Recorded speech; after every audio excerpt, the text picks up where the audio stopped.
I couldn't even tell you. I know it's between Baltimore and DC. Nice. Where are you from originally? Originally from Long Island, New York. Rhode Island, New York? No, Long Island. Oh, Long Island. I was like, I had not heard of Yeah, that. Long Long Island. Island, New York. I got you, All man. right, welcome Good in stuff. to Vision Awesome, man. Pros So Live. what got with you? Jackson Callum? I'm your show host. We will be doing interviews for visionary entrepreneurs and guest leaders who are building fantastic visions out there.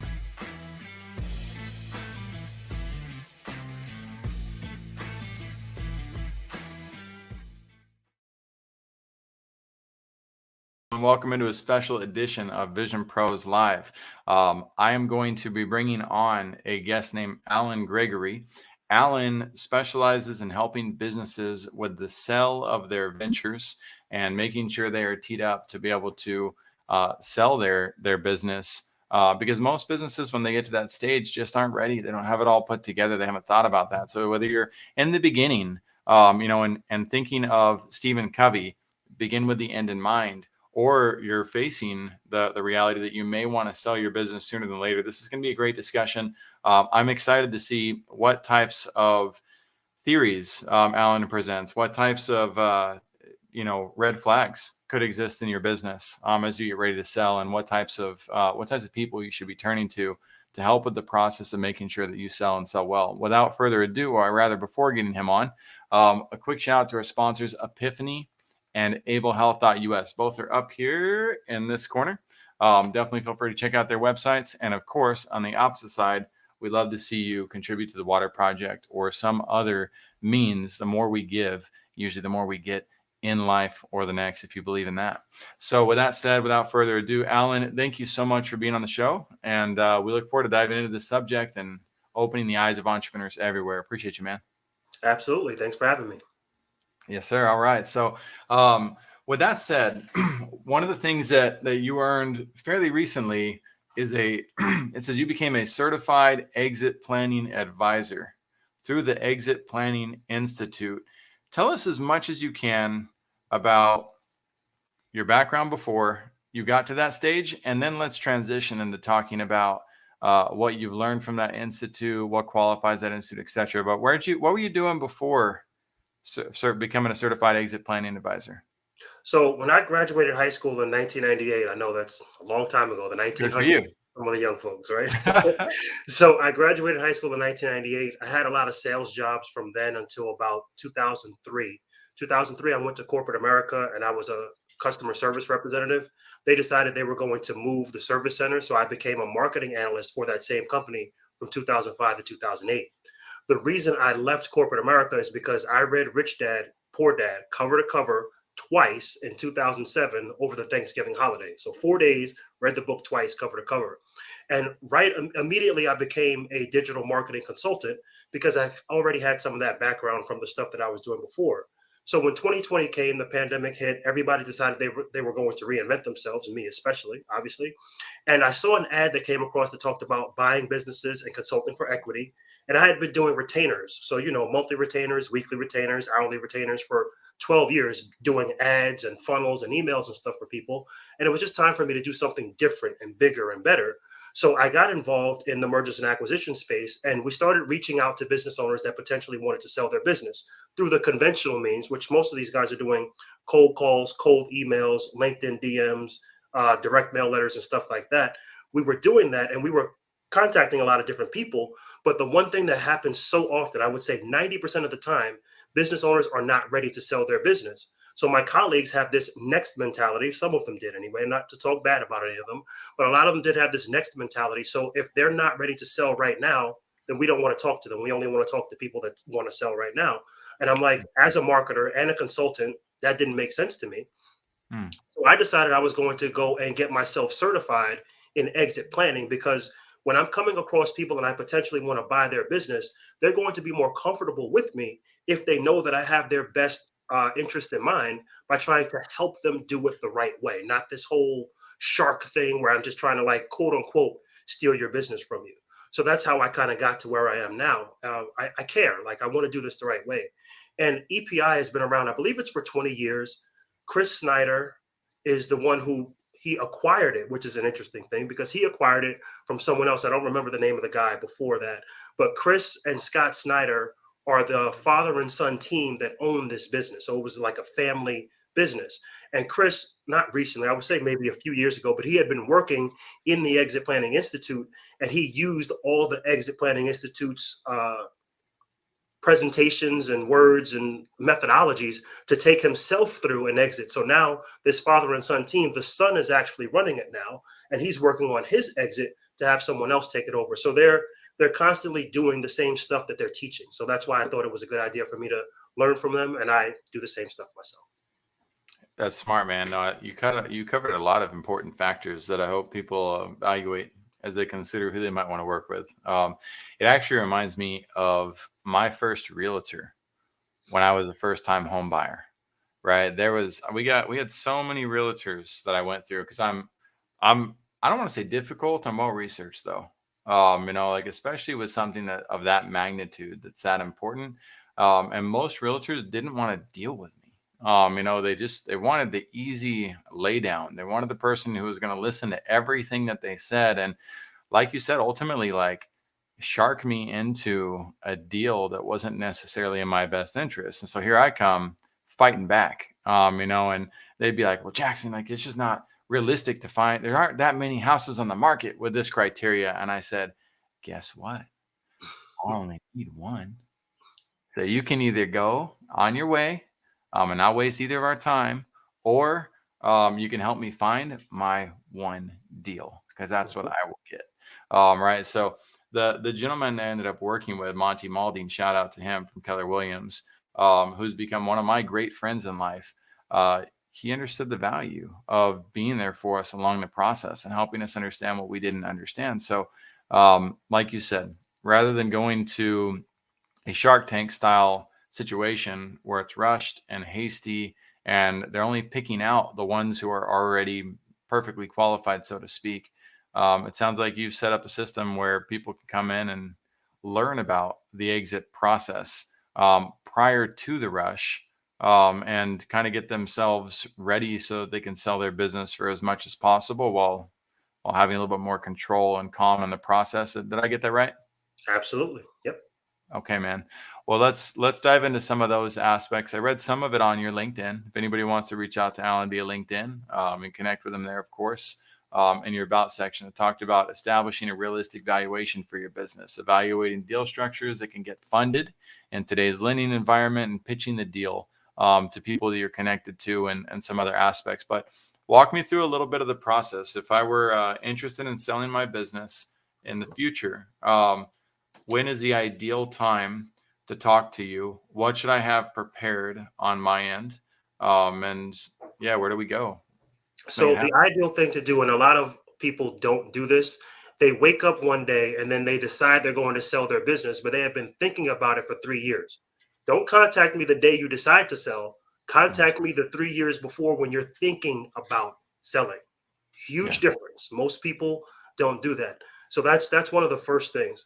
And in terms of the things that you need to understand in terms of selling your business, it is so important for you to have a realistic valuation. And a lot of people say, well, my business does $1 million a year. It's worth in revenue, be mentioning that in revenue, they think it's worth $1 million. That is not true. Your valuation is going to be based on your profits. So if you do $100,000 a year in profits on that $1 million business, theoretically, you're going to get a 3x multiple, which means we just multiply $100,000 your profits by 3, and that's what your business is actually worth. Now, of course, this is, some people are going to say, well, that doesn't work for me. Look, that's just the numbers we're coming up with now, theoretically, as an example. That's kind of what that looks like. That's one of the first things we do. And because people, and this is a lot of the reasons why businesses don't sell, because people don't understand this and they're not educated, which is why I'm working on a lot of different things to make that happen as well. Of course, and I see a lot of business owners out there who they're not comfortable with profit and loss statements. They're not comfortable with income statements. Yep. This probably seems like not only foreign territory, but the territory beyond the foreign territory. So I would think maybe you already have one. I would think that a new analogy is in store to help business owners get comfortable with the idea of exploring the unknown behind the unknown. But how do you help people get comfortable with the idea of establishing these numbers, Alan? So what I have people do, usually some people have an accountant, some don't. I prefer that you do so that I can just talk to them and you don't have to be as involved with it. That's the easiest way to do it. But ideally, if you're running all your numbers on the back of a napkin or in like a notebook or a legal pad, I can't really help you because I'm not going to go through all that to try to fix it up. And then like that's a job for me just to even try to like understand what your business is worth. So it's very important that you at least have QuickBooks or Microsoft Money or whatever you use, something. And you don't necessarily have to know, how to run everything with your income statements and your profit and loss statements and all that stuff, but you need to have them available when someone like me, whether it be on the exit planning side where I'm talking about you helping you exit your business, or if I'm the buyer where I'm thinking about buying your business. The things that you need to have in place, I want to tell this to everybody very bluntly. Income statements and profit and loss. Well, I'm sorry, income statements and balance sheets you absolutely have to have, right? So income statement and P&L, it's the same thing. Your balance sheet, you absolutely have to have that. Those are the first two things you need to talk to me or an M&A person or whatever. You absolutely have to have that. The next thing you would like to have is your cash flow statement. Then you want to have 3 years of tax returns and you want to have your business bank account stuff. If you've got all that stuff neatly put together, 90% of business owners don't, but at least you're thinking about what you need to do in terms of you selling your business or passing it on or even getting it evaluated for a different reason. You may be going through a divorce. You may be thinking about selling off a portion of your business. You need to have all these things put together. Most people, unfortunately, don't. Okay. All right. So there's lots of different ways to create the valuation for your business. There's different theories. I'm okay with this being one of them. The other one I look at though on the flip side as a startup guy is Facebook acquired a small company called Instagram, right? Their acquisition was a $1 billion acquisition. Right. They were not doing 350 million in profit, at the time of that acquisition. So how do you make space for acquisitions of that magnitude with the theories that you're also bringing to small businesses? And how do these processes harmonize? So the larger the business, the larger the multiple. We're usually looking at my team and I. We're usually looking at businesses from $2 million in revenue to about $10 million in revenue. And although Facebook didn't buy Instagram for 3x, I'm sure they bought it for a lot more than that. There's a specific type of buyer. They were a strategic buyer, so they bought it knowing what they'd be able to do with it, and that's the reason they gave it the valuation they did because they knew they could take. Okay, it's $1 billion. We can push this to 100. That's perfect. That's why they bought it like that. And that kind of brings me to this other part of this. There are different types of buyers. So you have a strategic buyer, kind of like Facebook and Instagram. Then you've got PE firms, private equity. Everybody's heard of those. Then you've got competitors, right? So let's just say you have a landscaping company or an HVAC company, and you're in Baltimore, Maryland, but somebody in DC wants to buy your business because they want to have a footprint in your area. That's a competitor. They would buy your business as Well well. said. Exactly. Then you have other people like myself that are entrepreneurs. We come in and we're very flexible with how we deal with the business because if you think about it, a competitor is probably not going to keep your employees in place. Neither is a PE firm, and probably neither is a strategic buyer. But as an entrepreneur that's going to be flexible and is really trying to help you preserve your legacy and create a legacy, we're going to look at things like, do you want to keep the name of the business? Do you want to keep your employees in place? How flexible do you want to be with the payments for us to buy this business? Do you want them to be monthly? Do you want them to be quarterly? Do you want them to be all in one shot? Very, very rare, by the way. Doesn't happen very often. But those are the things that we can be flexible with as acquisition entrepreneurs. Mm-hmm. Definitely. So part of your process is the education component of understanding what your business is worth and valued at. I would again add for anybody who's listening to this, I think Alan would support this. Make sure that you're getting opinions from multiple perspectives in the process. And it's also helpful to be aware of as well what types of businesses Alan prefers to work with. You mentioned a threshold from 2 million to 6 million. Was that accurate? Did I get that right? 2 to 10. 2 to 10 million. Okay. So if you got a business that's producing revenues or profits from 2 million to 10 million, Revenues of 2 to 10. revenue from 2 million to 10 million. And you've learned about these different types of people who buy businesses, then you definitely want to consider talking to him about his strategies. And again, make sure to evaluate multiple firms who can help you with this process. Let's look at some of the other things that you're helping with. It says pitch your deal to your consortium of qualified acquisition entrepreneurs that will be a safe pair of hands to give to guide your enterprise. So what does that mean to come when I come to you, Alan? I have the opportunity to pitch the deal to a consortium of acquisition entrepreneurs who are going to guide me. Tell me about that. What is that? So the way that works is we're going to go back to the valuation. So the first thing I'm going to need from you is your income statement and your balance sheet. I'm going to run them through a calculator and give you a valuation of, and this is where I think I'm a little bit different than like a business broker or some of these other guys. We give you a valuation based on what we would buy the business at today. So, right, it's this realistic thing, not like, and I don't want to say made up, but kind of different, right? We give you a valuation based on what we would buy the business at today. And we're going to give you at least 2 offers. One of them is going to be funded. Real quick, versus what? What do you normally see happen?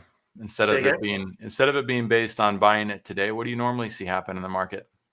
Well, a lot of people, brokers, they give you like an opinion, right? So they just say like, okay, well, we think it's worth this much. When we're running them through our calculator, I'm specifically coming back to you with the intention of buying your business at this price today.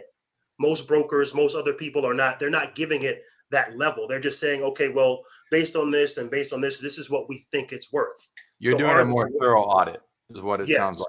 Okay. Yeah, theirs is more thorough, but ours is very specific in the fact that we know what we would buy the business at today based on some of the things we talked about. So we don't just need your P&L and your balance sheet. We also want to know a SWOT analysis, a basic SWOT analysis, strengths, weaknesses, opportunities, and threats. How you bring in customers, what kind of revenue you have, is any of it recurring? What kind of team do you have in place, and all those things. And although it doesn't take us long to run these numbers, we can run these numbers in 2 days, maybe 3 days, and get it back to you as soon as possible. But going back to the pitch part, you were talking about the pitch. So the first part is that I want to review your numbers and put them through this calculator to let you know what we would buy it at. Then I'm going to take it to, I've got 600 people that are in this group that know me very well. I'm one of the leaders of this group. And I say, guys, I've got this deal. Here's what it looks like. Who's interested in potentially working with me on this deal? A couple of people will raise their hand. We'll get on another call with the seller, which I've actually just did one of these not too long ago, 3 weeks ago. And then we'll talk about, okay, here's what we think it's worth. And if this doesn't happen as fast as I'm talking about it, usually we have to build some rapport. I'm just giving you the Cliff Notes version of it. But we'll talk through it and we say, okay, well, based on this, we think it's worth this. Here's one way we could structure the deal this way. And here's another way we could structure the deal this way. Which one of these do you like better? We give them the either or. And most people are going to pick one, but some people are going to kind of push back a little and say, hey, I think it's worth a little more. This, and then that's when we kind of go through the whole negotiation process. But that's what it looks like in a nutshell. Okay. Gotcha. So they go through that process with the acquisition entrepreneurs. Are these the people that are going to potentially buy the business from them, or are these just further guidance counselors? Right. So I serve as kind of like the front man and the pitch man, and I bring the deals to the people that have more experience in buying businesses than I do. So all these guys and girls that I'd be potentially bringing to you that want to buy your business have bought multiple businesses in the past. Okay. Awesome. So it's kind of like a mini Shark Tank. You're just not on TV. Yep. Okay. Interesting. And so you're like preparing people for their Shark Tank experience. Yep. Okay. I got you. So what types of businesses do you prefer to work with, Alan? Well, because I have a digital marketing background, I actually prefer digital marketing agencies and e-com stores. And I'll tell you 2 quick stories about deals that I'm actually currently working on.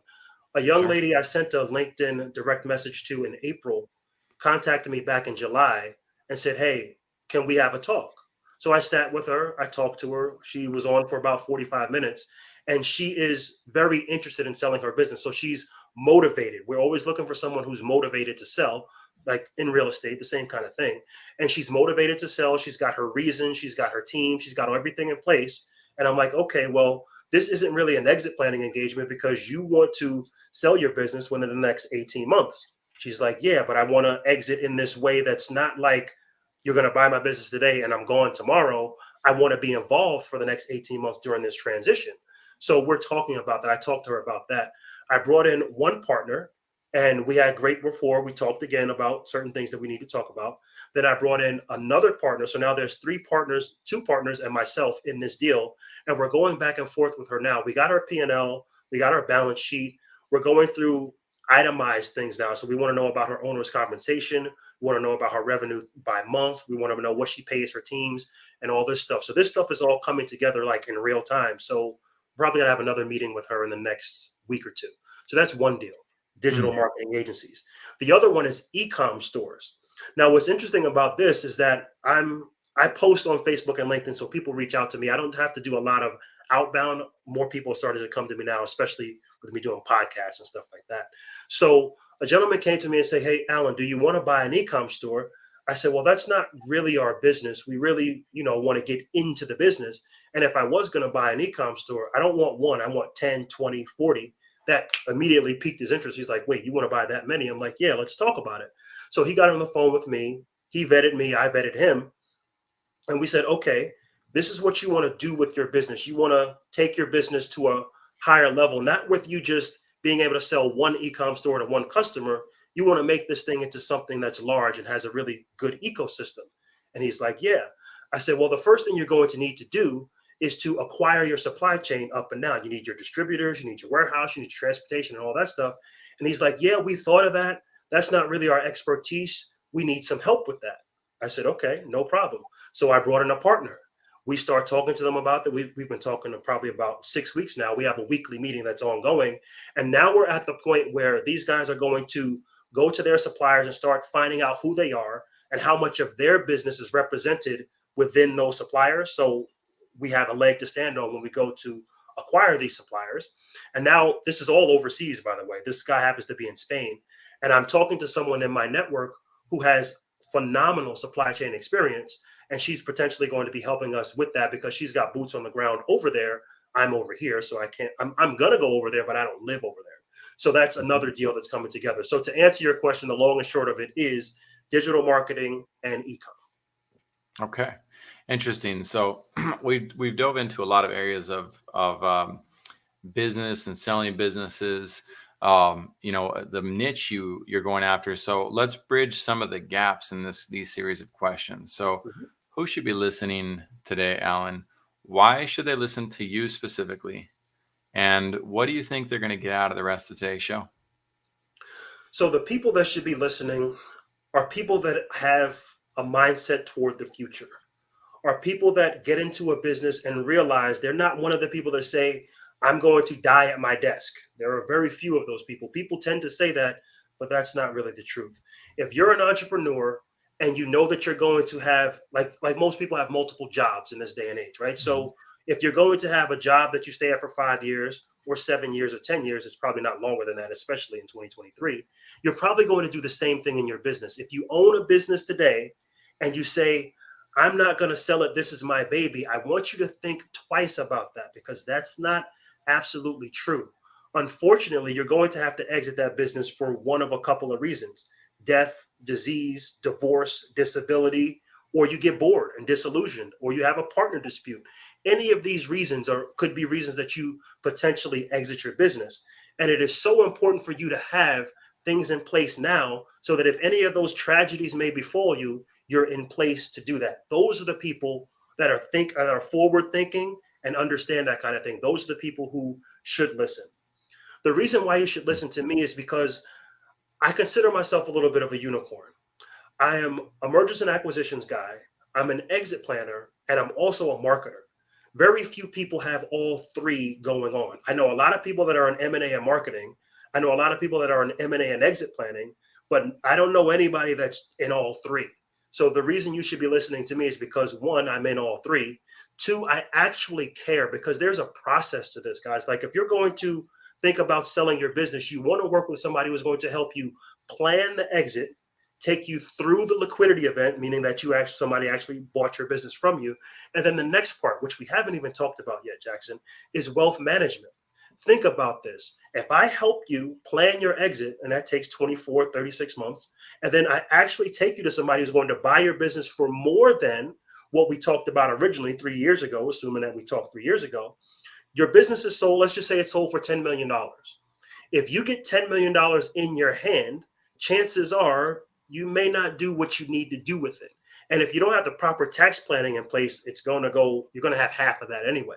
But the idea is that you get with the planning first, the liquidity event, and the wealth management to take you toward the future. Because as an M&A person, if you sell your business to me, I don't want you to just kind of like take your money and run. I would want you to potentially take some of that money and let me work it in another deal that I'm trying to work on.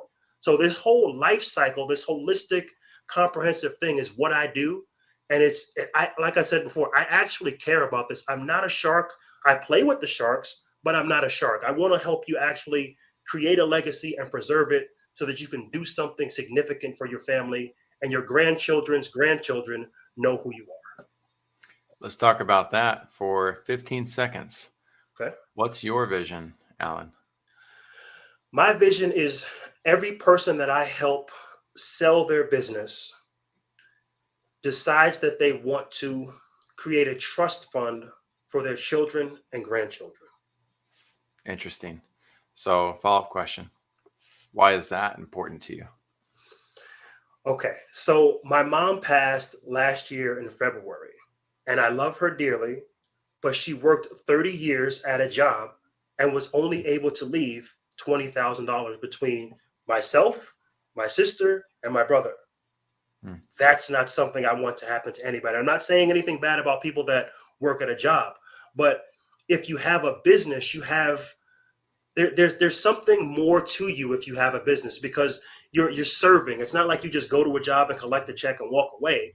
If you have a business, you want to serve people, and chances are you want to leave something more for your children. Right. Absolutely. So that makes sense from your own personal background, but why do you care about others? Well, this is interesting because every time I've tried to do something selfishly, it never really worked out. And at least you admit it. I'll give you that. At least you admit that you've done things selfishly, right? Yes, I have. I've done a lot of things selfishly, and they rarely work out. And I've got personal examples that I don't want to go through, but just in general, when I think about other people and I bring people in, my vision and the universe, God, or whatever you want to call it, gives me more energy to do it. Because if I'm just doing it for me, it doesn't matter that much. How much money does one person actually need?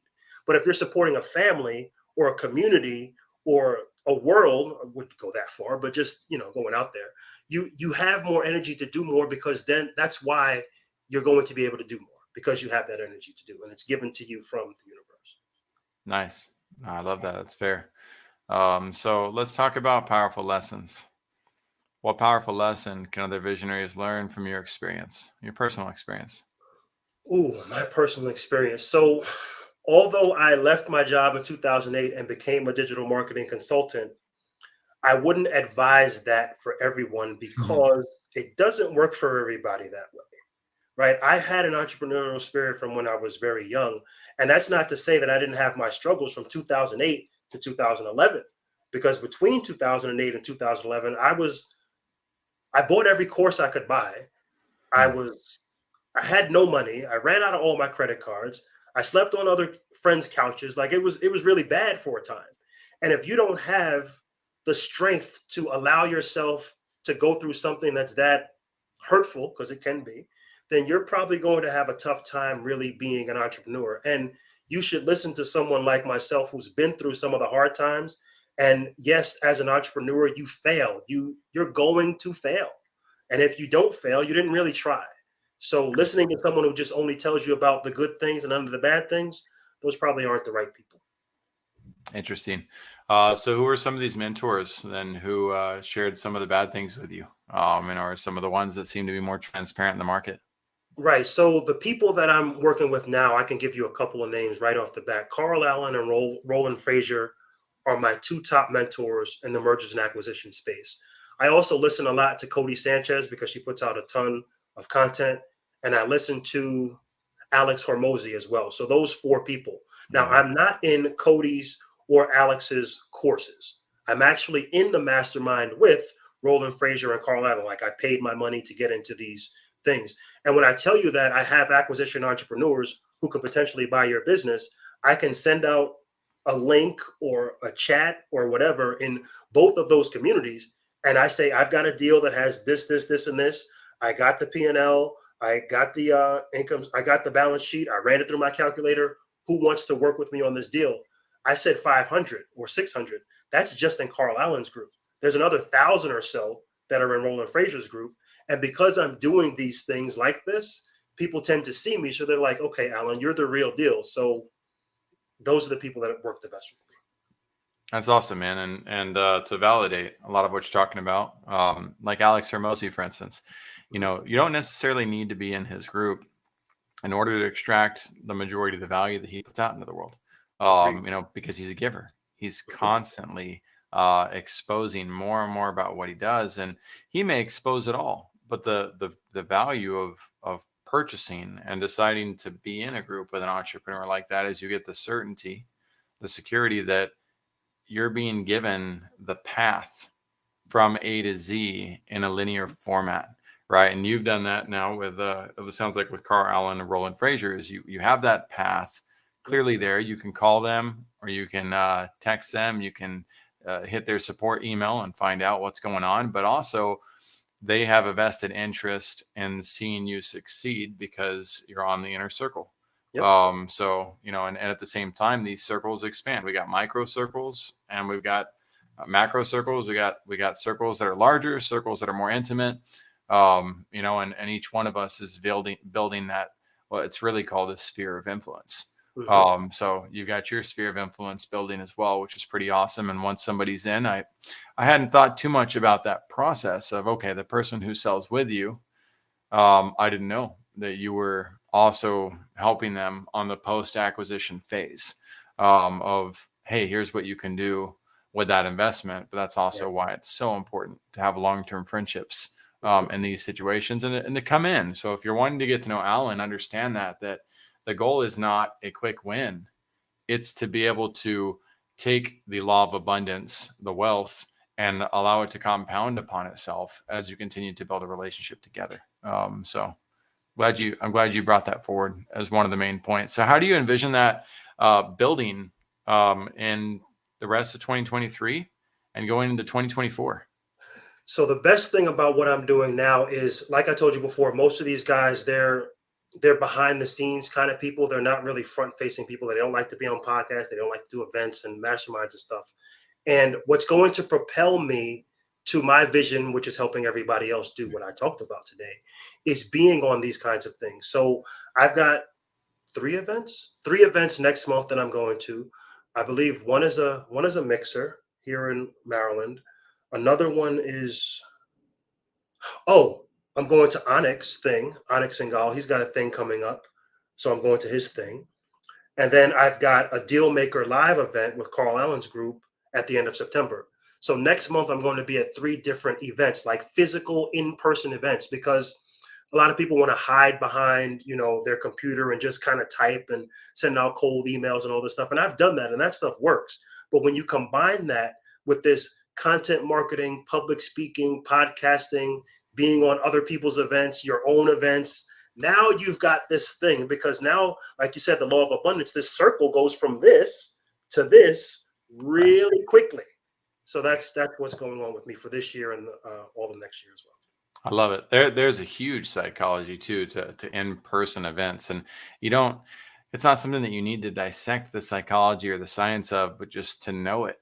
If you're not going to in-person events and interacting with people, you're missing out on a massive cash flow opportunity. There's just something about people being primed and ready to transact when you're physically in their presence. And a lot of that has to do with knowing how to be prepared for those events too, knowing how to be set up for those events. But they're fantastic opportunities to move your business forward in ways that are, I don't want to say limited online, but just not as natural online as they are when you're in person. So that's awesome. All right, cool. What else would you like to add today? Let me leave the So floor open for you because there's a lot about mergers, acquisitions, selling businesses that we haven't covered. What do you want to cover? So the main thing I want to tell people is there's 4 steps to this thing. And I mean, Yeah, yes, there's more, but I'm going to break this down for you as simple as possible. Step sure. number 1 is standard operating procedures. Mhm. Everybody knows what they are. Some people have them, some people don't, and some people are in the middle. If you're going to sell your business, think about this, guys. If I'm going to buy your business today and you're going to walk out the door tomorrow, very rare, but just work with me here. If I don't have Mhm. a training manual, your business is going to get run into the ground, which Yeah. nobody want. Like I can't. There's no value to me, and there's no value to you of me doing that, right? So you've got to have standard operating procedures in place. The other thing about SOPs is that if your business is relying upon you, sad to say, you don't have a business, you've got a job. And a Yep. lot of people don't like to hear that, but that's the Sure. absolute truth. So step number 1 is your SOPs. Step number 2 is succession planning. Succession planning just simply means, well, if I take a vacation for 2 weeks, is my business going to burn to the ground? Right. So you don't want to have that happen. So you also want to have a number 2 or a number 3 or a number 4. You just want to have someone that can do what you do, and they don't have to be you, but you can, so that you can just take some time off. Like so many people are stuck in their businesses. And I ask people, I say, hey, could you take a week, or like what would happen to your business if you took a week or 2 week vacation and didn't answer emails, phone calls, texts, or anything? A lot of people, 80% of people tell me my business will burn to the ground. And I'm like, that's not a good business. You don't want to have that. So Right. standard operating procedures, succession planning. The other part to succession planning is if you decide to sell the business, or when you decide to sell the business, most investors, myself and all the other people that I've talked about, acquisition entrepreneurs, we don't want to run your business day to day. So if you don't groom Mhm. a number 2, number 3, number 4, or have a management team in place, that business has very little value to us because we're owner investors, not owner managers. We want to come in and help the business move, but we don't want to actually be responsible for running it. So that's the succession planning part. The third thing is what I kind of mentioned before, business finances. I know a lot of businesses, they're commingling funds and they're using this business thing to pay this personal thing. And then they've got a car in the business, but it's not really the business. And it's like, dude, do this the right way. Okay. Get your tax returns in order. Keep your bank statements together.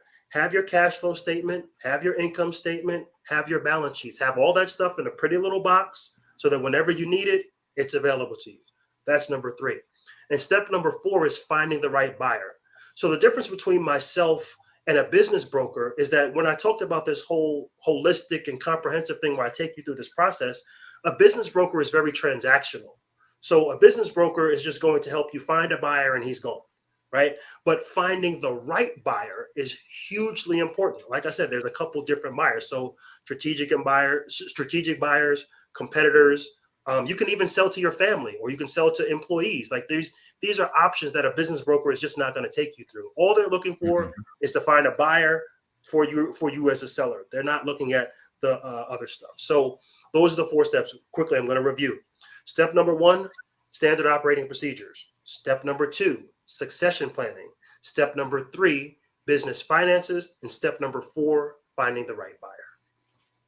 Finding that buyer. Excellent, man. I took some notes myself on all of that. That was awesome, Alan.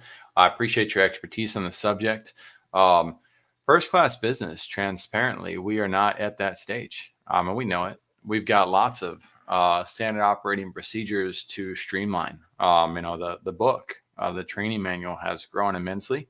And it's something that needs to continue to be refined for every position that we continue to create.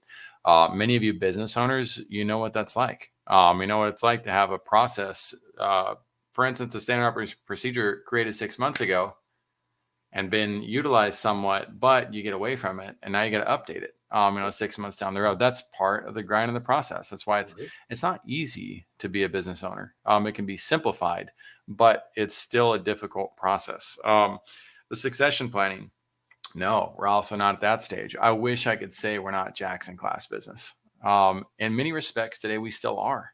We want to be first class business. We want to be where the entire operation, if I walked away for a week or two, would be smooth like butter and fluid. And in some respects, we take opportunities to test that. And we realize like, okay, we survived the day. Okay, cool. We survived the 2 days, but there was things that happened that if we let that fester, if I wasn't here to clean it up, we would be in trouble. We would lose a client or we make somebody mad, etc. Or we aren't comfortable with that loss, but maybe we need to learn to be comfortable with that loss. So there's lots of ways to look at it. Again, Alan's bringing up the important aspects of what again needs to be evaluated. And then of course having somebody like Alan to be able to throw these things onto and say, hey, Alan, what do you think, man? What do I do to bridge these gaps? That's part of the process. The business finances as well.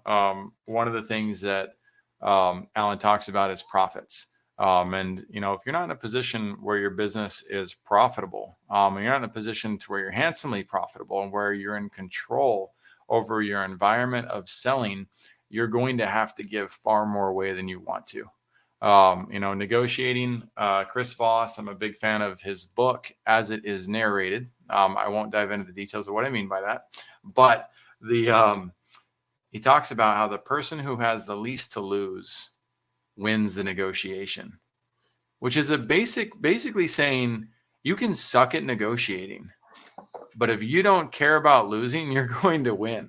And so with your business model, if you have the finances you need and you don't need to sell your business, you're going to make more than if you have yourself in a position where you feel like you need to sell. Now you're willing to sacrifice in order to get some type of return. And the sooner you get ahead of that framework, the better. The sooner you're planning with these aspects in mind, the better.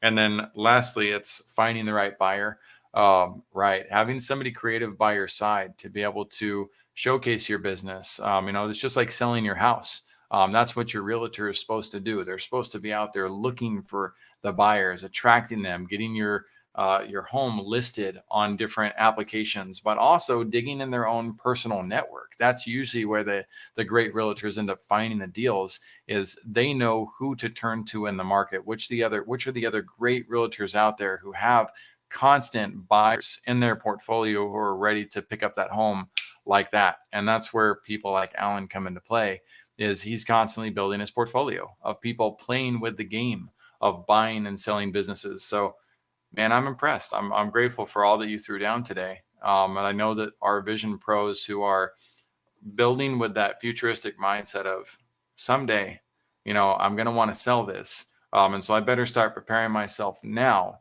for that day to transpire. Man, you threw down. I appreciate you, Alan. Very good. Thank you. Thank you. Thank you.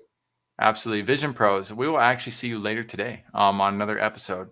Alan, thanks for coming in for this special show. If you want to reach out to Alan, please do so on his LinkedIn. I'm sure you can find him elsewhere. We've got the link to his website. That'll be in the show notes as well. It's workwithalan.com. And, make sure you let him know that you came from Vision Pros Live if you work with him. And Alan, we look forward to hosting you again in the future, my friend. Thank you. Thanks for having me. Absolutely. Vision Pros, take care. Everybody have a great day. Thank you for being here today. Cool. Thank you for being here today. I'm really happy that you tuned in to Vision Pros Live. I'm looking forward to seeing your reactions as these episodes continue to move forward. This is going to get more and more fun. We'll have more and more engagement as well. We'll invite people to participate in the show. And thank you for giving us your time and attention.